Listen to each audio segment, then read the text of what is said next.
یہ کوشچن بھی بہت سی لوگوں کے ذہن میں ہے، بہت سی کپل کے ساتھ ریلیٹڈ ہے جو شادی شدہ ہوتی ہے اور اس کے بچے پیدا ہوتے ہیں، تو اس کے ذہن میں یہ کوشچن ہوتا ہے کہ آیا ایک بچہ فیڈنگ پہ ہے تو دوسرا پریگننسی ہو سکتا ہے یا نہیں، یا اگر ایک بچہ فیڈنگ پہ ہے تو دوسری پریگننسی سے بچنے کے لیے کون سی طریقے ضروری ہے۔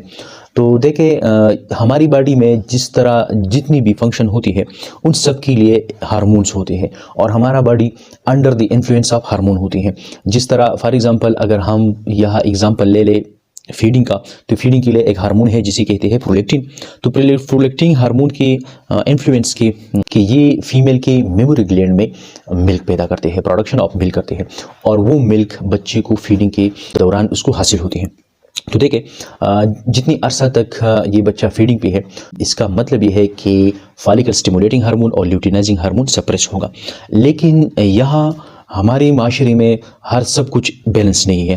اگر ہم ڈائٹ کی بات کریں تو ڈائٹ کا مطلب یہ ہے ہمارے بہت سے لوگوں کی ڈائٹ جو ہے یہ امبیلنس ہے، بیلنس نہیں ہے۔ مطلب یہ ہے کہ اس میں ملٹی وائٹامنس کی کمی ہوگی، یا میکرو نیوٹرینٹس کی یا مائکرو نیوٹرینٹس کی۔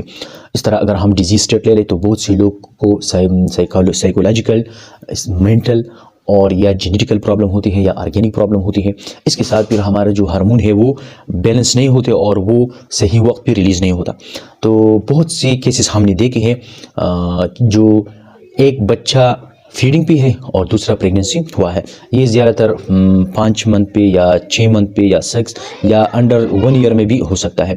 تو یہ ہارمون کی امبیلنس ہے کہ پرولیکٹن کے ساتھ فالکل سٹیمولیٹنگ ہارمون اور لیوٹینائزنگ ہارمون بھی آتا ہے۔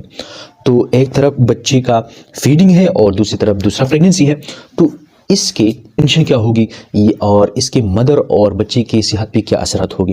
دیکھیں، بچے کے لیے ایک دوسرے بچے اور ایک بچے کے درمیان ایک سپیس ہونا چاہیے۔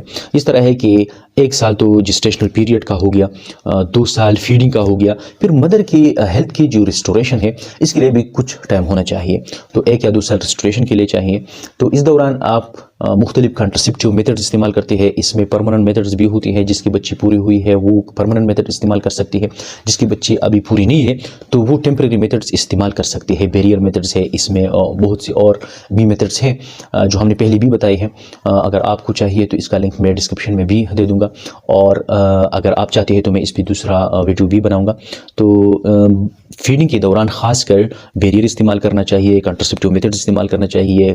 مطلب یہ ہے کہ یہ دونوں کنڈیشن جو ہے مدر کے لیے بھی خطرناک ہے اور جو بچہ ہے اس کے لیے بھی خطرناک ہے۔ یہ کس طرح خطرناک ہے؟ دیکھیں، اگر ایک بچہ فیڈنگ پہ ہے اور دوسرا پریگننسی ہے، یوٹرس میں ہے، تو بچے کی جو فیڈنگ کا ڈیوریشن ہے وہ بھی پورا نہیں ہوتا، اور دوسرا جو ہے مدر کا جو ہیلتھ ہے اس پہ 2 برڈن آتی ہے۔ ایک فیڈنگ کا برڈن ہے، دوسرا برڈن جو ہے ابھی فیٹس میں جو ڈیولپمنٹ ہوتا ہے، جو آرگینوجینسس ہوتا ہے، اس کا برڈن بنتا ہے، اور ایک اس کا خود اپنی باڈی بھی ہے۔